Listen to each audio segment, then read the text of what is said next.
I'm in Athens, Greece. My annual trek to the Stream event, one of my highlights of the year, in which WPP, the world's largest marketing, advertising company, brings together 300 or 400 digital visionaries to imagine the future of the digital world. I'm lucky enough to have actually the host of Stream, Mark Reed, who is the CEO of WPP Digital. Mark, welcome to TechCrunch TV. Thanks, Andrew, and thanks for the plug. I'm always plugging you, Mark. Yeah.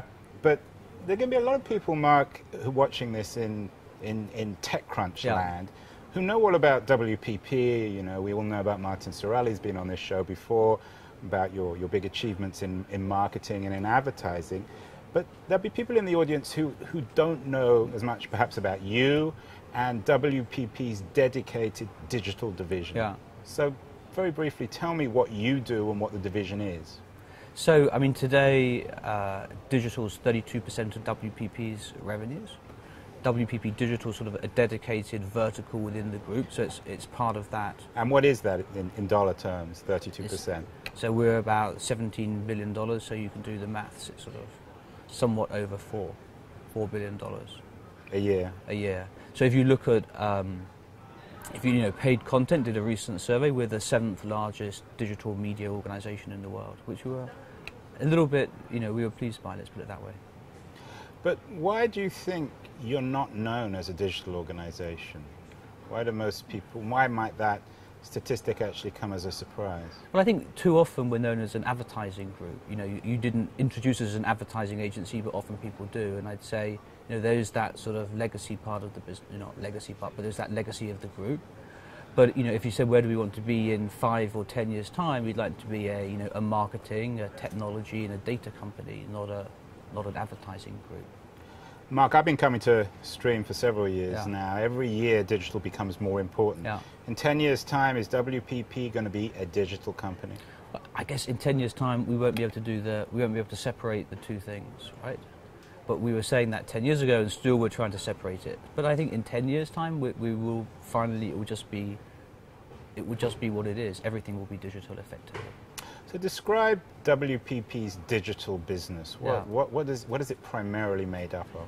So, I mean, I think we have to have digital in all of our businesses. So you said, what's the strategy? The strategy is to digitize the core, if you like, but also take advantage of the new opportunities. Any strategy is threat and opportunity. The threat bit is we have to digitize, the Ogilvies, the JWTs, the Y&Rs, and they're doing that, but also take advantage of the new opportunities, e-commerce, mobile, the media planning, buying parts of the business, adopting search, social. So it's a kind of a broad array of, everything that our clients do to reach their customers, but increasingly sell to their customers, not just communicate with their customers. Are most of WPP's digital revenue, are they derived from software products or from services? I'd say a mix. So some mainly services, some software products. So we have 24/7 media inside the group.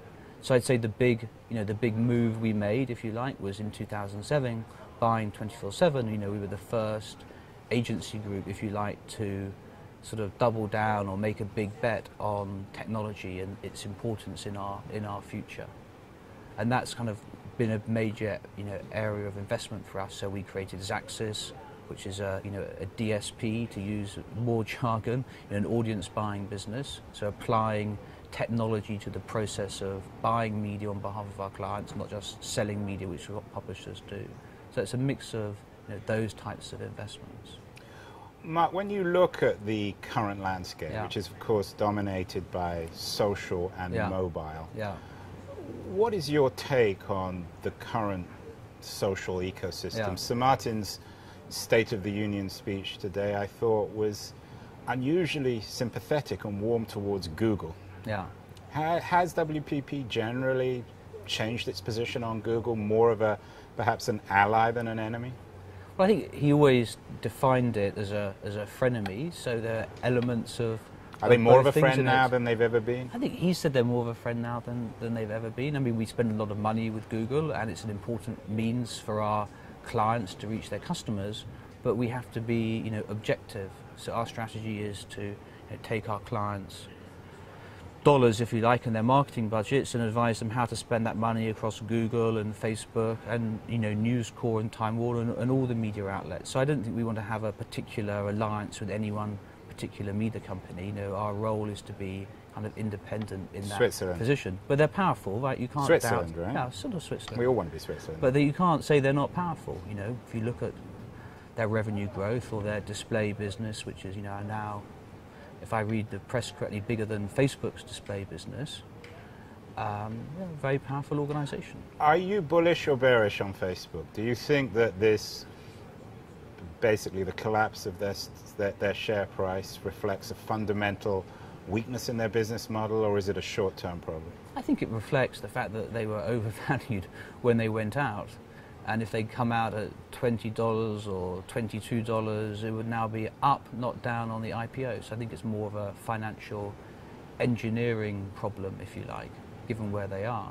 So, if you look back at that, it was probably, it was a valuation error on flotation. What do you think about? People have bought in if people have bought in pre-IPO at 25, it's hard to do an IPO at less than that. So there's a natural tension to drive the price up. But I think now they've gone out, there's more there. So are you excited as the head of WPP Digital by the success of Facebook, by the popularity of Twitter, by this explosion in social media? Is this good for your business? It's good for our business in a sense that more complexity means our clients need more advice from us, so that's a good thing. I'm actually really excited by Twitter, because we take our clients to the West Coast, many times a year, but we do one specific West Coast trip with CMOs. It's coming up in a couple of weeks. And every time we take them to see Twitter, they're excited by what they see, because it's very idea-led. If you want someone to read your tweet or retweet your tweet, you have to have an idea behind it. And that, I think, clients can use intelligently.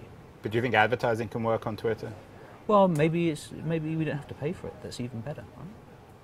Mark, what about mobile? Some people say that as we look at smaller and smaller screens, advertising becomes harder and harder to sell. Is it conceivable that this dominance of mobile now, and the way in which mobile is essentially replacing desktop computing, could this spell the death of advertising as we knew it? I hope not. No, I don't think so. Someone said we spend 90% of our time looking at different shaped or different sized rectangles, right? So the world is, I went to CES, it's sort of the death of consumer electronics. It's screens this big, mobile screens that big, tablet screens that big, and big screens. And I'd say, the two smaller screens and the bigger screen are the more interesting.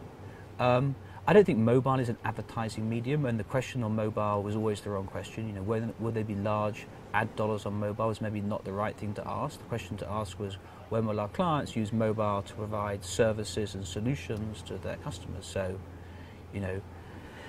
like your fuel band that syncs with your mobile device, the BA app that lets you check in online, the Net-a-Porter app. You talk to e-commerce companies, they're doing 20 to 25% of their sales through mobile devices. So it's clearly important to clients to have a presence on mobile. It's a terrible thing to say, but only one in four companies has a mobile optimized website.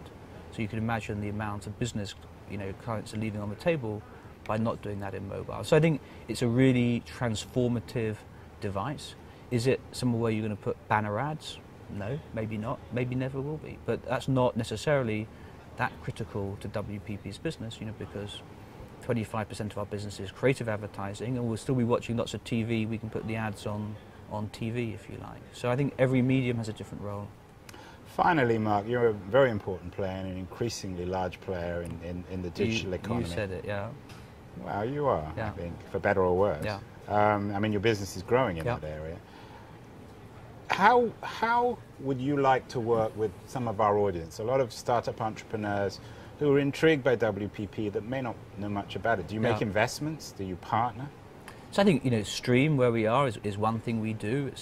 How'd you get invited to Stream? Well, email us and make our case. We ran a YouTube competition internally for people to sort of send us their reasons why they should come internally. Maybe we should do a YouTube competition. And Stream's becoming increasingly global, isn't it? It's not just Athens. So we run one in Asia. We're running a smaller one for 120 people in Indonesia. We'd like to expand next year, the US or the UK. So this is the type of way we like to interact with entrepreneurs. We do make investments. We were investors in Buddy Media. We had an investment in Omniture.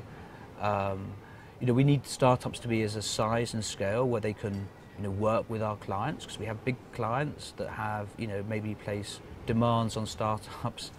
You know, they're not easy to work with. But you know, we want to tap into the innovation in the Valley and elsewhere. And what's the best way to contact you? Tweet? Friend you on Facebook, LinkedIn? I think email me. What's your email? mread@wpp.com, which is mread@wpp.com. Well, there you have it. Openness in the digital world. Mark Read, the CEO of WPP Digital. Thanks so much for appearing on TechCrunch TV.